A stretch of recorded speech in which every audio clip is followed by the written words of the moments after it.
I'd love your opinion as well on where you think we are. We've heard from so many Fed officials in the last several weeks or so. They appear to be debating again once more whether we are sufficiently restrictive or not. This economy is very, very different to the one we saw a number of years ago. Claudia, do you believe we are sufficiently restrictive? And how can you tell? I think we're shifting to a place where it would be most appropriate for them to start raising rates. I have been in the hold camp up until about this week, and it's not just on the data. I think the inflation data are mildly encouraging. We're seeing some improvement.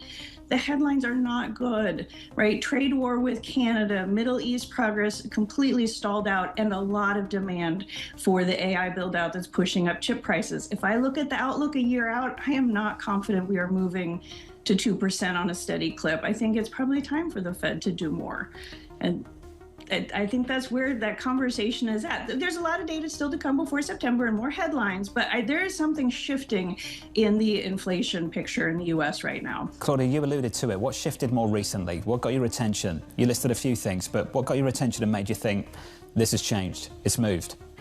But no, I think it also was that we had multiple headlines, right? Part of the Fed's staying on hold is saying, well, inflation is elevated. I mean, they can read the numbers just like we can, but the forces will abate. The tariff effect is waning. The gas price effect is waning. The AI, this is narrow. It's not. And we're just getting like really hit with a lot of information that's forward looking that makes you think like, am I really confident that those inflationary effects are waning?